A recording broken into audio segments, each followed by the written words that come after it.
हर रोज एक नई कहानी देखने के लिए चैनल को सब्सक्राइब करें और बेल आइकन दबाना ना भूलें। नीतू अपनी बड़ी बहू आलिया और छोटी बहू अनुष्का से सेवा कराते हुए स्वर्ग सी जिंदगी गुजार रही थी। लेकिन नीतू की बड़ी बहू आलिया को गर्मियों का मौसम पसंद नहीं था और वो मार्च में ही जून जैसी गर्मी देखकर एक दिन आलिया नीतू से कहती है, अरे सासू माँ, गर्मी आ गई है तो गर्मियों की थोड़ी बहुत तैयारियां कर लेते हैं। गर्मियों की तैयारियां? वो कैसे?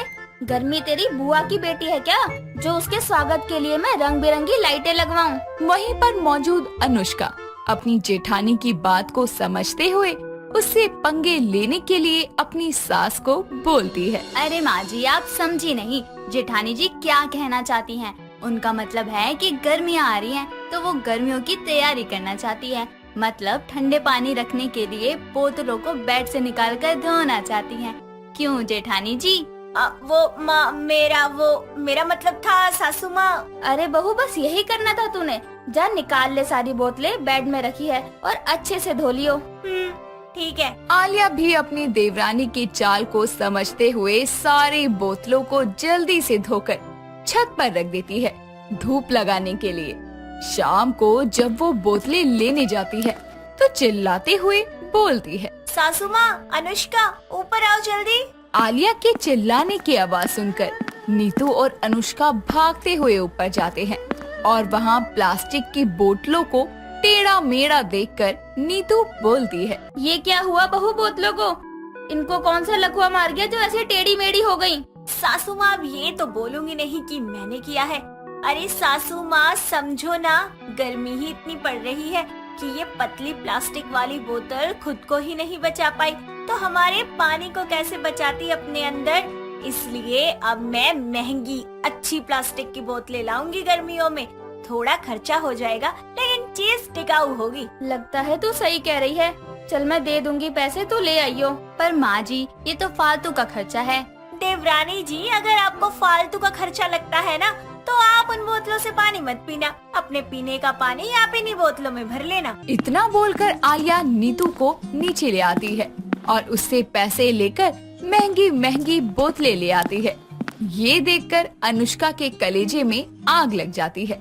खैर, ऐसे ही कुछ दिन गुजरते हैं। गर्मी इतनी बढ़ गई थी कि घर का कूलर भी खराब हो गया था, तो नीतू उसको ठीक कराने के लिए अनुष्का को मैकेनिक को बुलाने की बोलती है। ये सुनकर आलिया नीतू से बोलती है, सासू माँ, एक बात कहूँ, इस कूलर को 5 साल हो गए हैं। अगर इसे ठीक भी करवा लिया तो मर मर के चलेगा। इससे अच्छा तो हम घर में एक एसी लगवा लेते हैं, पूरा घर ठंडा हो जाएगा। और उसके चलने से जो लंबा चौड़ा बिल आएगा ना, वो माँ जी का मत्था गर्म कर देगा। इसलिए दीदी आप रहने ही दो। गर्मियाँ ठीक से अभी आई भी नहीं और आपके खर्चे चालू हो गए। हाय हाय सासू माँ, देखिए मैं कौन सा अपने कमरे में एसी लगवाने की बात कह रही हूँ। अरे जब एसी चलेगा तो हम पंखे बंद कर देंगे और दिन में घर की लाइटें भी बंद रखेंगे, बस रात में जला लेंगे। अरे एसी को भी रुक रुक कर चला लेंगे। हद है देवरानी जी, मैं तो यहाँ सबका सोच रही हूँ। अब सासू माँ आप ही सोचो, जब रात को रणवीर जी और विराट देवर जी थके हारे घर आते हैं, उन्हें एसी की ठंडी हवा लगेगी तो कितना सुकून मिलेगा। बात तो तू सही कह रही है बहू। चल इस बार लगवा लेते हैं एसी। माँ जी इनकी बातों में कितनी आसानी से आ जाती है। अभी मैं 100 रुपए मांग लूंगी तो इनके कलेजे में आग लग जाएगी। कुछ ही दिनों में घर में एसी लग जाता है।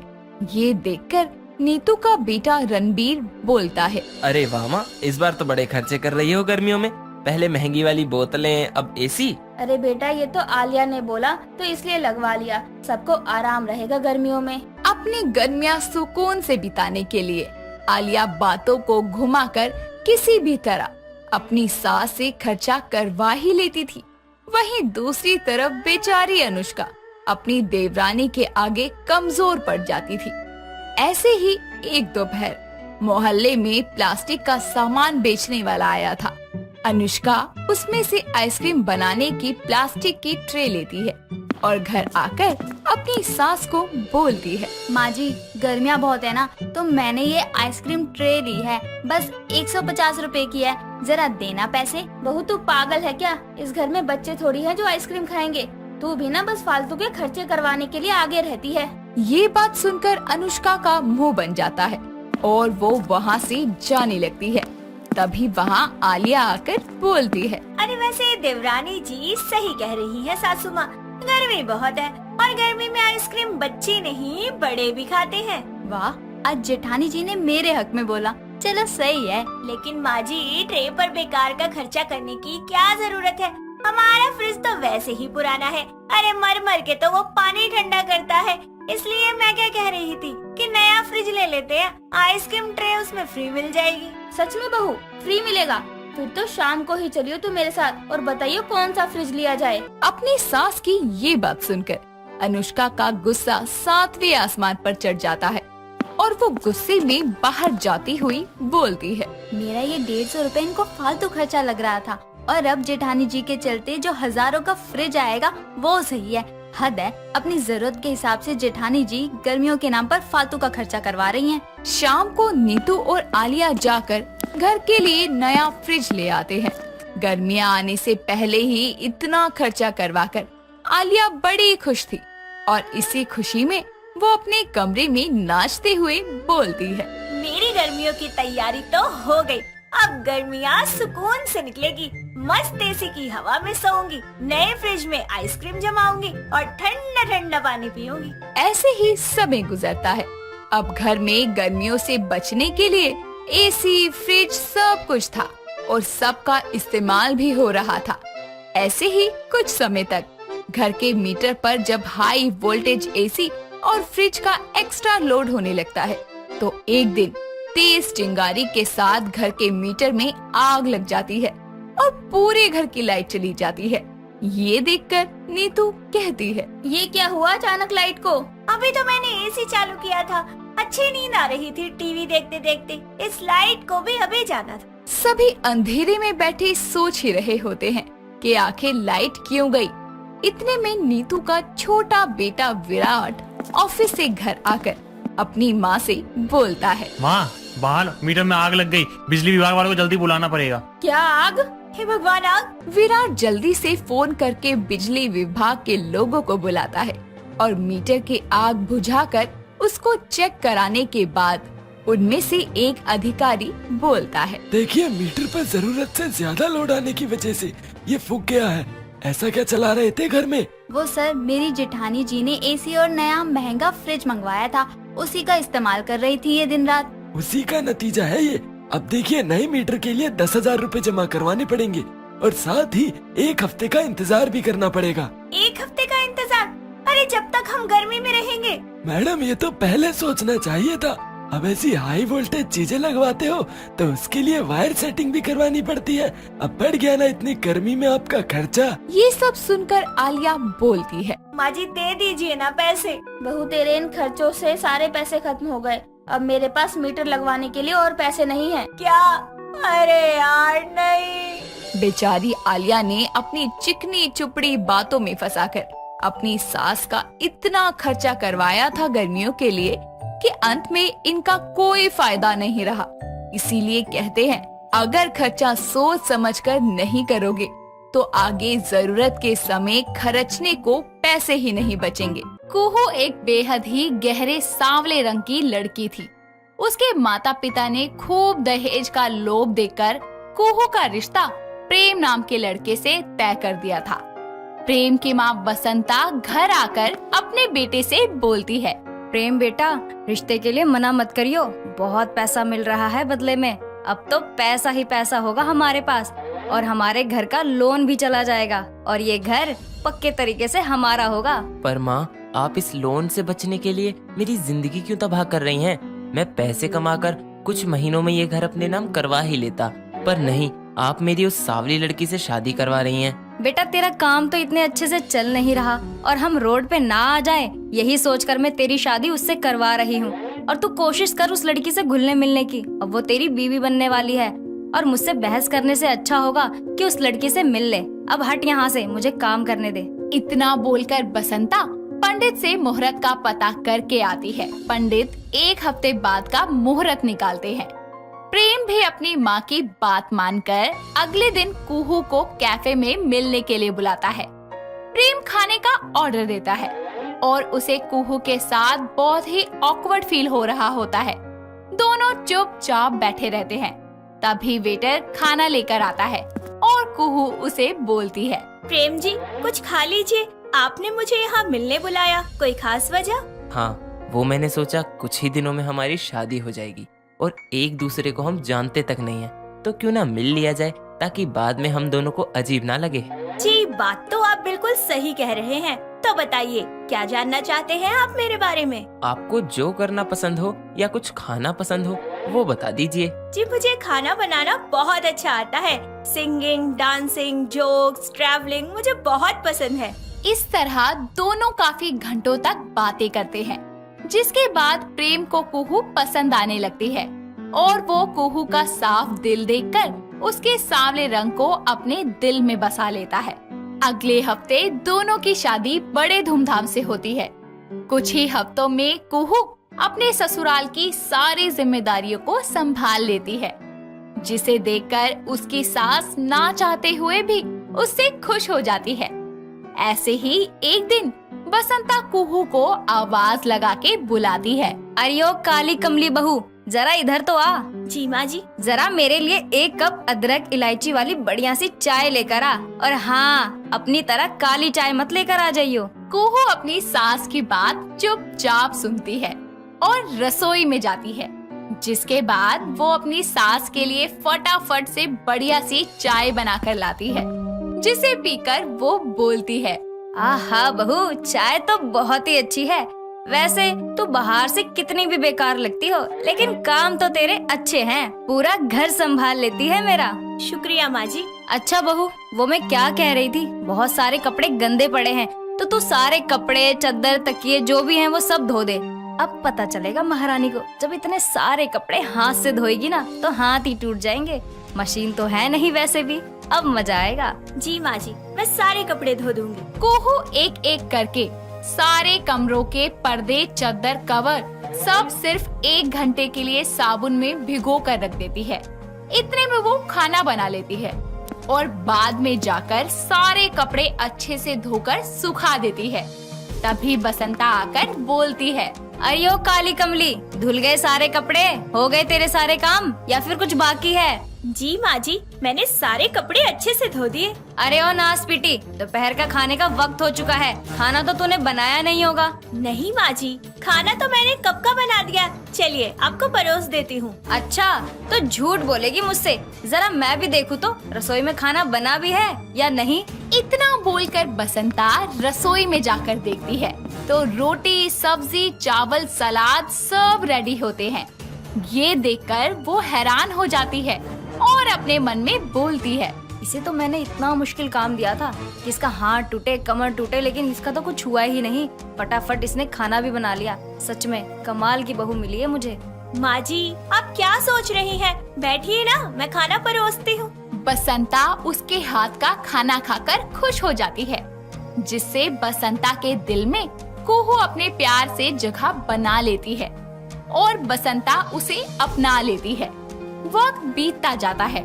अचानक से बसंता के घर पर उसकी पड़ोसन मीना आती है और उसे बोलती है, अरे बसंता, ओ बसंता, कहाँ रह गई? ओ बसंता रानी। अरे क्यों मेरे घर में घुसकर पूरा घर सर पे उठा रही है? सर पर नहीं उठाऊं तो क्या करूं? तेरे कारनामे ही ऐसे हैं कि शांत कैसे रहूं मैं? ऐसा क्या कारनामा कर दिया मैंने? तेरे बेटी की शादी हो गई और तूने अभी तक बहू की मुंह दिखाई नहीं करवाई। 1 महीना होने को आया है, चल अब बहू से मिलवा, मुझे देखना है।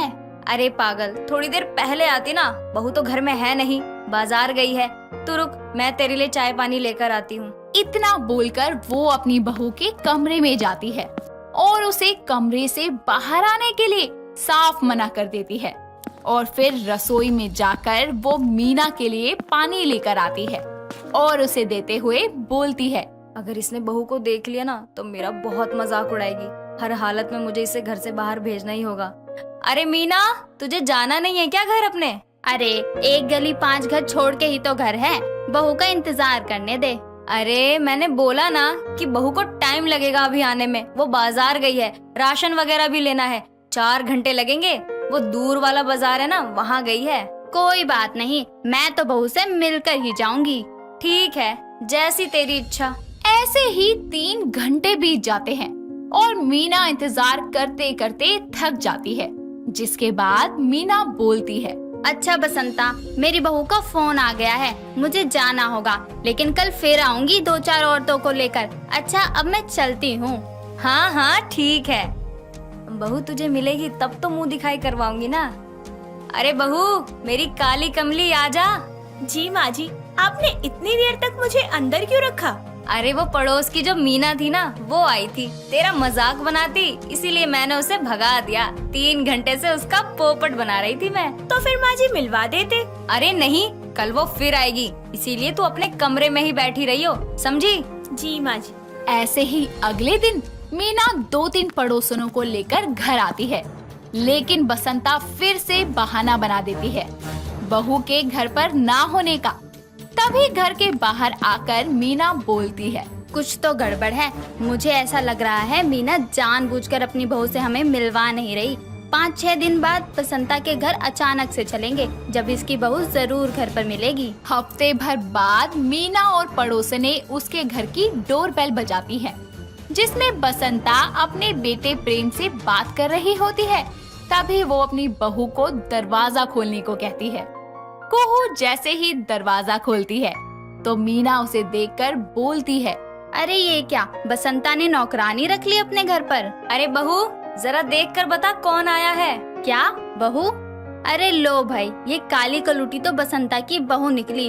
ओहो, बेचारी इसलिए हमें मिलवा नहीं रही थी इतने दिनों से। चलो चलो, सब बसंता से मिलकर आते हैं। इतना बोलकर सब बसंता के पास चली जाती है। बोलती है, अरे ओ बसंता, तूने अपनी कल्लो जैसी बहू को छुपाकर इसलिए रखा ना, ताकि हम सब ना देखे और तेरी बेइज्जती ना करे। लेकिन अफसोस, तेरी चाल पट्टी और पोल पट्टी सब खोल दी मैंने। अरे देखो देखो, बसंता अपनी काली बहू को घर लेकर आई है। अरे माफ करना, ये तो साक्षात काली माता को घर लेकर आई है। सिर्फ काली मैया ही नहीं, अन्नपूर्णा की तरह स्वादिष्ट खाना भी बनाती है। दुर्गा की तरह अपने घर को बचाना भी जानती है। लक्ष्मी की तरह घर में पैसे जोड़ कर रखती है। सरस्वती की तरह पूरा हिसाब किताब रखती है। देखा कितनी देवियों का स्वरूप दिखता है मेरी बहू में। और 1 हफ्ते में ही पूरे घर की जिम्मेदारी अच्छे से संभाल ली थी बहू ने। मेरी बहू रंग से कमजोर है तो क्या हुआ, तुम्हारी भी तो गोरी बहुएं हैं, लेकिन तुम कितना खुश हो वो मैं अच्छे से जानती हूँ। अरे मुझे तो फक्र है अपनी बहू पर, तुम्हारी बहू से लाख गुना अच्छी लाई हूँ। हाँ माँ, ये बात तो आपने बिल्कुल ठीक कही। बसंता की कड़वी और सच्ची बातें सुनकर मीना और पड़ोसनों को अपनी गलती का एहसास होता है और वो बहू को शगुन देकर चली जाती है, जिसके बाद सब खुशी खुशी रहने लगते हैं और बसंता अपने बहू और बेटे को हनीमून के लिए भेज देती है। आशी बहुत ही तेज तरार लड़की थी। इसी के साथ साथ वो बहुत ही ज्यादा जिद्दी मिजाज की भी थी। उसके जिद्दी और बेधड़क बात करने की वजह से उसके लिए आए हुए सारे रिश्ते टूट जाते थे। एक दिन आशी एक कैफे के बाहर टैक्सी का वेट कर रही होती है कि तभी एक तेज रफ्तार से कार आकर उसके ऊपर कीचड़ उछाल के चली जाती है, जिस वजह से उसके सारे कपड़े गंदे हो जाते हैं और वो चिल्लाकर बोलती है, अबे ओ अमीर बाप की औलाद, सड़क क्या तेरे दहेज में मिली है जो जहाँ दिल आएगा वहीं गाड़ी चलाएगा। आशी के इतना कहते ही वो गाड़ी कुछ दूर जाकर रुक जाती है और उसमें से आहान नाम का एक लड़का बाहर आता है, जो आशी के पास जाकर बोलता है, हाँ, तुम्हारे बाप ने ही तो की है मेरे नाम, जहाँ मन करेगा वहाँ गाड़ी चलाऊंगा। ओ मिस्टर, एक तो मेरे सारे कपड़े गंदे कर दिए, ऊपर से ऐसे बात कर रहे हो। अरे तमीज नहीं है क्या जरा भी तुम में? तमीज की बात आप ना ही करे तो अच्छा होगा मिस। माना मुझसे गलती हुई है, जिसके लिए मैं आपको सॉरी बोलने ही आया था, पर आपकी बात सुनकर लगा कि जो हुआ अच्छा ही हुआ। इतना बोलकर आहान वहाँ से चला जाता है और आशी उसकी कार का नंबर याद कर लेती है, जिसके बाद में वो अपने घर वापस आती है तो उसकी ऐसी हालत देखकर उसकी माँ वंदना बोलती है, हाय दैया, कहाँ से कीचड़ में लेट के आ रही है? मुझसे कुछ मत पूछो, मेरा मूड ऑलरेडी बहुत खराब है। आशी अपने कमरे में बैठकर आहान के बारे में ही सोच रही होती है और खुद से बोलती है, कुछ तो बात थी उस लड़के में जो उसने मुझे इतना करारा सा जवाब दिया। अब तो मैं उस लड़के को अपना बनाकर रहूंगी। अगले दिन वो उसके कार का नंबर पता करवा लेती है और उसे पता चलता है कि वो एक बड़ी कंपनी में मैनेजर की पोस्ट पर काम करता है। इसी के साथ साथ उसे उसका नाम तक पता चल जाता है। आशी शाम को उसकी कंपनी के बाहर खड़ी होती है और जैसे ही आहान अपनी गाड़ी लेकर वहां से निकलता है, वो एकदम से उसकी कार के सामने आ जाती है और आहान जोर से ब्रेक लगाता है, जिसके बाद वो कार से उतरकर उसके पैर की तरफ देखता है कि उसे तो चोट लगी हुई है और इसी के साथ साथ उसका खून बह रहा है। आहान उसे अपनी गोद में उठाकर कार में बिठा देता है और वहां से सीधा क्लिनिक लेकर जाता है, जहां डॉक्टर उसकी ड्रेसिंग करते हैं। जिसके बाद वो लोग गाड़ी में बैठकर घर जा रहे होते हैं। तभी बीच में आशी बोलती है, थैंक यू सो मच और सॉरी यार उस दिन के लिए, मैंने तुम्हें कुछ ज्यादा ही बोल दिया था।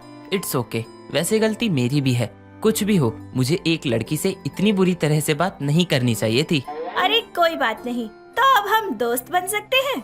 इतना कहने के बाद में दोनों एक दूसरे की आंखों में देखने लग जाते हैं और एक दूसरे से अपना नंबर एक्सचेंज कर लेते हैं। धीरे धीरे उन्हें एक दूसरे से प्यार हो जाता है। कुछ ही दिनों में वो अपने पेरेंट्स को एक दूसरे के बारे में बता देते हैं और दोनों की शादी हो जाती है। शादी के बाद गृह प्रवेश के समय आहान की माँ काशी और उसकी छोटी बहन रीना दोनों उसका स्वागत करती है। जिसके बाद रीना बोलती है, माँ, भैया तो बिल्कुल परी जैसी भाभी लाए हैं। अब तो मुझे भाभी से अच्छा सा गिफ्ट चाहिए। अरे पागल, तुझे तो इन दोनों को गिफ्ट देना चाहिए और उल्टा तू ही मांग रही है। चल हट, अब इन दोनों को आराम करने दे। ऐसे ही कुछ दिन बीतते हैं और आशी ये नोटिस करती है कि उसकी सास और ननद में तो बहुत प्यार है।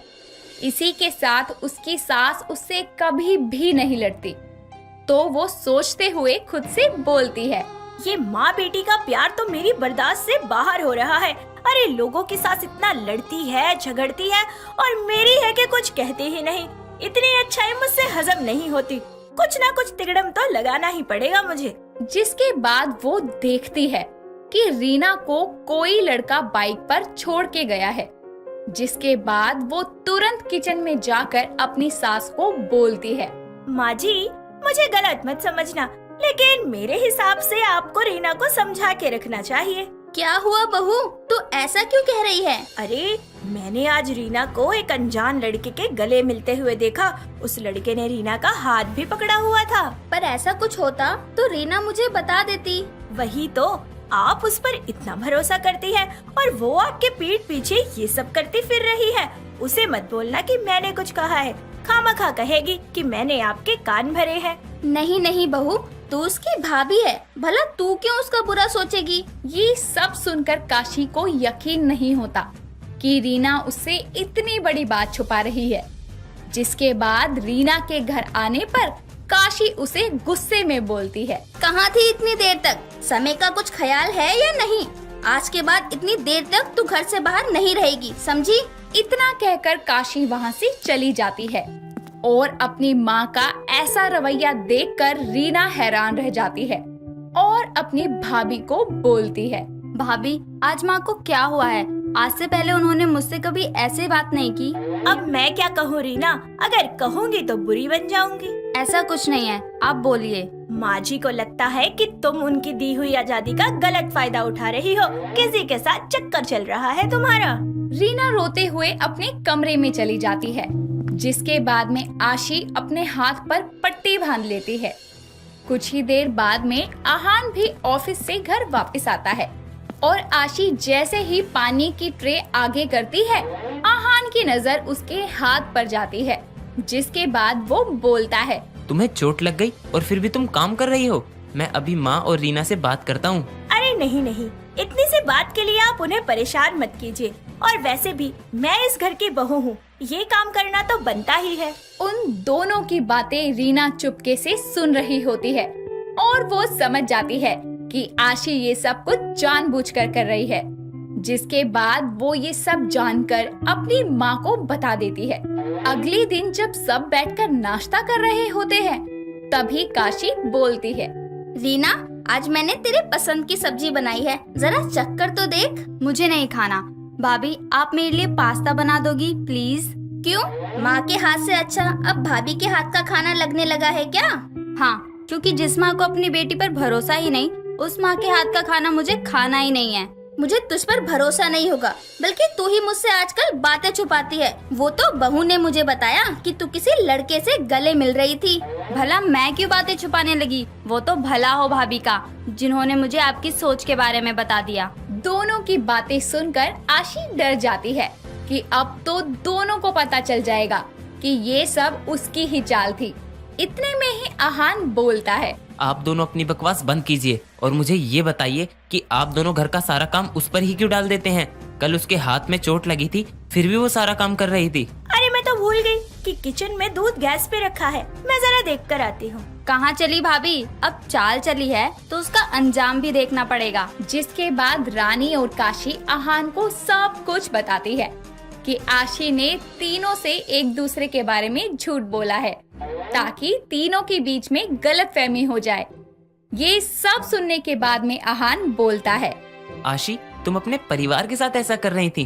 तुमसे मुझे ये उम्मीद नहीं थी। मुझे माफ कर दीजिए, मुझे ये सब नहीं करना चाहिए था। आशी को अपनी गलती का एहसास होता देखकर काशी और रीना उसे माफ कर देती है और आहान भी उसे दूसरा मौका देता है। जिसके बाद आशी अपने परिवार के साथ प्यार से रहने लगती है। दोस्तों, अगर आपको ये कहानी पसंद आई तो इसे लाइक करें, शेयर करें और कमेंट करके बताएं कि कहानी में आपको सबसे अच्छा क्या लगा।